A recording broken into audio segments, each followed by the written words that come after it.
ఏమిటండి మీరు చేసిన పని?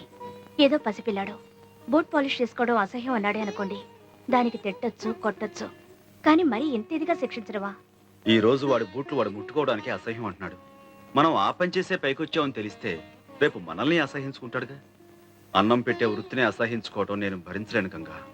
అందుకు వాడి చిన్న మనసు బెదిరిపోయేలా కష్టపెడుతున్నారని నా భయం. ఇనువును వంచాలంటే వేడి మీద పెట్టాలి, వెన్నపూస మీద కాదు. వాడి మీద ఉన్న మమకారంతో వాడిని కష్టపెడుతాను నువ్వు అనుకుంటున్నావు.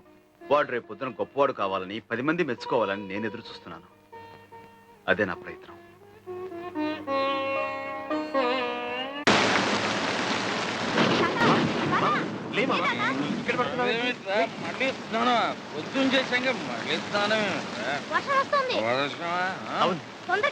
బాబు తొందరగా ఇంటికి తీసుకెళ్ళి.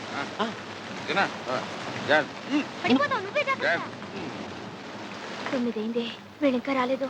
వస్తారులే, వర్షం వస్తుంది కదా, ఎక్కడైనా ఆగారేమో. ఉన్న కొద్ది వాన కూడా పెరుగుతోంది. మీ నాన్న గొడుగన్నా తీసుకెళ్ళాడా? లేదండి. బుద్ధుండక్కర్లా. 8 గంటలకల్లా పిల్లాన్ని ఇంటికి తీసుకురావాల్సిన మనిషి ఎందుకంత ఆలస్యం?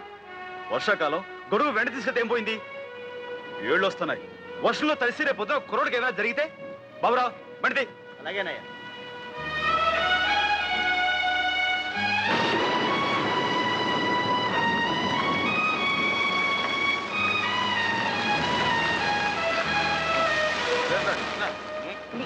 ఏంటి మామగారు, ఎందుకంత ఆలస్యం చేశారు? మాకేం సొంత కారు రావడానికి బస్సు రష్ గాలి. ఎందుకలా బస్సు మీద చెప్తారు? మీ సీసా ఖాళీ అయ్యేదాకా ఆగాల్సి వచ్చింది, ఆగారు. తాగానయ్యా, తాగాను. గుండెలు మండిపోతుంటే తాగాను. పువ్వు లాంటి పిల్లాన్ని తీసుకెళ్లి పేవ్మెంట్ మీద పిచ్చగాళ్ళ మధ్య పెట్టు. కడుపు మండి తాగాను. పదండి. వాడికి వేడిగా ఏమైనా తాగించు. మీరు పదని చెప్తారు. తర్వాత మా అర్థం మీరు లోపలికి రండి. అసలు నువ్వేం తండ్రివయ్యా? వెళ్ళి ఆ చిన్నగాడి చేతులు ఒక్కసారి చూడవయ్యా. నాన్న, నువ్వు కాసేపు మాట్లాడుకుంటూ ఉంటావా?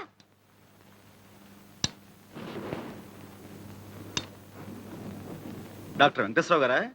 నేనండి, సాంబశివరావు మాట్లాడుతున్నాను. ఏం లేదు, మా చిన్న వర్షంలో తడిసి వచ్చాడు. అబ్బే, అంత అర్జెంట్ ఏం లేదు. రేపు ఏదో టైంలో మా ఇంటికి వచ్చి బాబును ఒకసారి చూసి వెళ్తారని.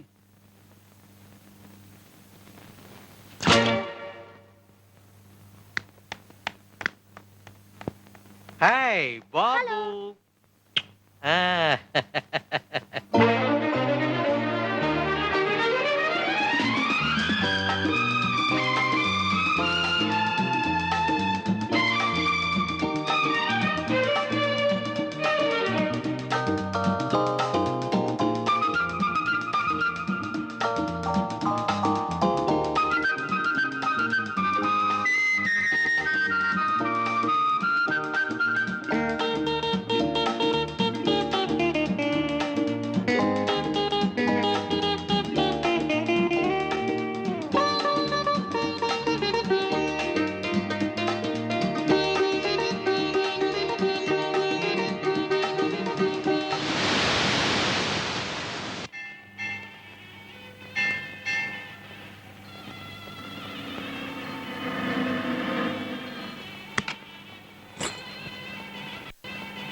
బాగున్నావా కామాక్షి? బాగున్నాను అమ్మగారు. అమ్మగారిని పిలవడం ఏమిటి? బాగున్నాను అక్క అంటే చాలు.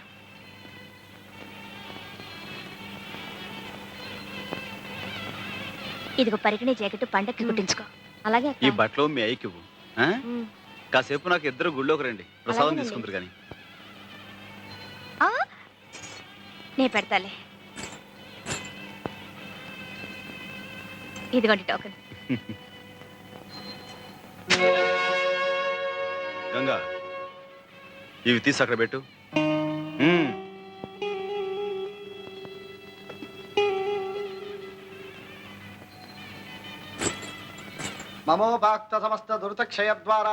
ఈ సంవత్సరం కొత్త బ్రాంచ్ ఒకటి తెలుస్తున్నానన్నావు, ఏమైందిరా?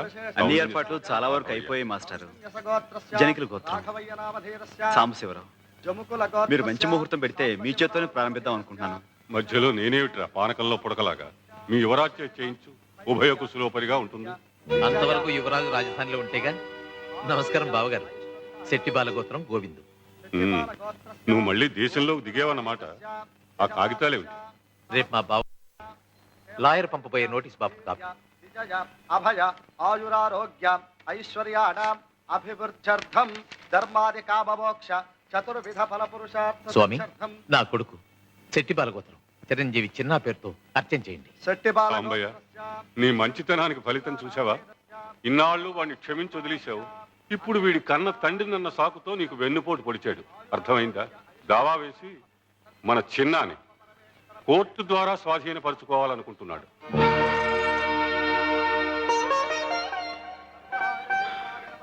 మంచిది. రక్తపాశాన్ని పెంచిన మనసుని తూకం వేసేది, తీర్పు చెప్పేది ఆ నల్లకోటు ఈ తెల్ల కాగితాలే అయితే అలాగే తీసుకెళ్ళమనండి. పరిశీలించిన తర్వాత చిన్న యోగక్షేమాలు కోర్టు వారి దృష్టిలో పెట్టుకుని చిన్న ఎవరితో ఉండాలన్న నిర్ణయాన్ని ఆ కుర్రవాడికే విడిచిపెట్టడమైనది. మిస్టర్ సాంబశివరావు, మీకేమైనా అభ్యంతరం ఉంటే నిర్భయంగా చెప్పుకోవచ్చు. ఉందని చెప్పండి. లేదు సార్. నమస్కారం బాబు. చిన్న, ప్లీజ్ కమ్ హియర్.